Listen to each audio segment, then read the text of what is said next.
প্রিয় শুরুতে প্রথমেই আপনাকে এই ফলটি দেখতে বলবো। এই ফলটি কত রোমান্টিক এবং মনোমুগ্ধকর একটি ফল, আপনি অবশ্যই দেখুন। আর এই ফলটি কি আপনারা হয়তো অনেকে এখনও বুঝতে পারছেন না। তবে চিন্তা নেই, এই ফলটি সম্পর্কে যেমন বিস্তারিত বলবো, ঠিক তেমনি ছোট্ট গাছে দেখুন, একদম ছোট্ট গাছে প্রচুর পরিমাণ ফল হওয়া নিয়ে আজকের ভিডিওটি থাকছে। অবশ্যই অত্যন্ত গুরুত্বপূর্ণ। Hello friends, welcome to my channel. দেশ এবং দেশের বাইরে থেকে যারা আজকে আমার ভিডিওটি কন্টিনিউ করেছেন, প্রত্যেককেই gardener tips with Kamal YouTube চ্যানেলে স্বাগতম। আজকের ভিডিওর আলোচনার বিষয়বস্তু হলো যে গাছটি, আলোচনার কেন্দ্রবিন্দু হলো যে গাছটি, সেই গাছটি হলো মালবেরি। গত কয়েকদিন আগে মালবেরি গাছ সম্পর্কিত অনেক তথ্য দিয়েছিলাম। মালবেরি গাছের প্রচুর ফলন নিয়ে তথ্য দিয়েছিলাম। আজকে আমি দেখাবো ছোট্ট বালিতে তৈরি করা, মাত্র কয়েক মাস আগে তৈরি একটা গাছের মনোমুগ্ধকর একটা ফল, মালবেরি ফল ধরেছে। এবং এই মালবেরি ফলের পরিচর্যা সম্পর্কে আজকের ছোট্ট ভিডিওতে থাকছে, না স্কিপ করে কন্টিনিউ করুন।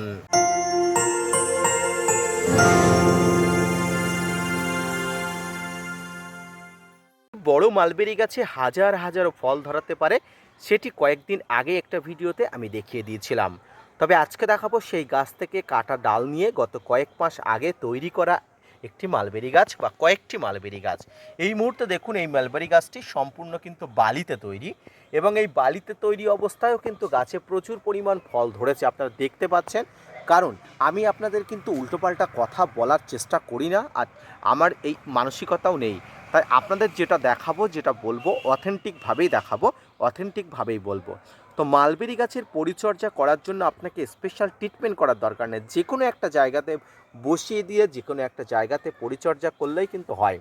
এই মালবেরি গাছটা আরেকটু বড়, তবে এর থেকে ছোট কিন্তু এই মনোমুগ্ধকর ফল ধরা মালবেরি গাছটি দেখুন, একদম বেবি একটি গাছ, একদম বেবি একটি গাছ। অর্থাৎ এই গাছটিতে কিন্তু ফল ধরেছে, মানে বুঝতে পারছেন, একদম ছোট অবস্থায় গাছে ফল ধরা যায়। অর্থাৎ একটি পরিণত গাছে ফল ধরা গাছ থেকে, ডাল থেকে যদি চারা তৈরি করা যায়, এই গাছের বিশেষত্ব হলো এটি অল্প বয়সে ছোট গাছে কিন্তু ফল ধরতে সক্ষম হবে। তাই প্রত্যেক ছাদ বাগানিকে বলবো, অথেন্টিক চারা গাছ নিয়ে কিন্তু গাছে রোপণ করবেন, তাহলে কিন্তু ভালো ফলাফল পাওয়া যাবে। এই মালবেরি ফলটি এমন কোনো ছাদ বাগানি নেই যে পছন্দ করে না, এমন কোনো পাখি নেই যে খেতে পছন্দ করে না। টক মিষ্টি ফলের মধ্যে একটি অন্যতম জনপ্রিয় একটি ফল এই মালবেরি।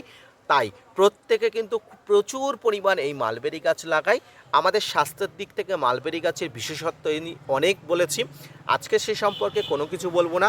তবে আমি আপনাদের বলবো, একটা ছোট্ট মালবেরি গাছ আনুন, বালিতে বা মাটিতে যে কোনো জায়গাতে রোপণ করুন, দেখবেন কয়েকদিনের মধ্যে বৃহৎ আকারের হয়ে গিয়ে মালবেরি গাছটিতে প্রচুর পরিমাণ ফলন পাওয়া যাবে। তাই যারা চাইছেন বাড়িতে হাজার হাজার শত শত ফল ধরানো গাছের সন্ধান, তাদেরকে বলবো একটি মালবেরি ফল গাছ আপনি নিয়ে আসুন। দেখবেন এইভাবে হাজারো হাজারো শত শত ফল কিন্তু আপনার ছাদ বাগানে ধরে থাকবে। এই মনোমুগ্ধকর পরিবেশ কিন্তু আপনি অন্য কোথাও আর পাবেন না।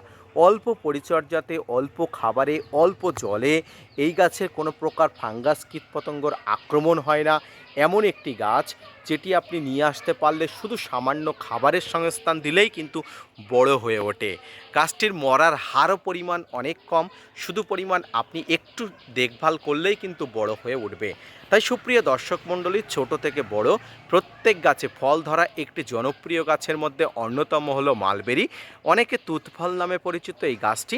তাই যদি নিয়ে আসেন, পরিচর্যা করুন, এবং আমি আগামীতে আপনাদের এই সম্পর্কিত আরও বিস্তারিত ফলাফল জানাবো, এবং এই ফলগুলো যখন হারভেস্ট করব আমি অবশ্যই আপনাদের আপডেট দেবো। আপনারা সুস্থ থাকুন, ভালো থাকুন, এবং একটি মালবেরি গাছের চারা এনে ছাদে রোপণ করুন, টবে রোপণ করুন, বাড়ির সামনে রোপণ করুন, এবং এর যে ফলাফল আপনি কয়েক বছরের মধ্যে বুঝতে পারবেন। ধন্যবাদ।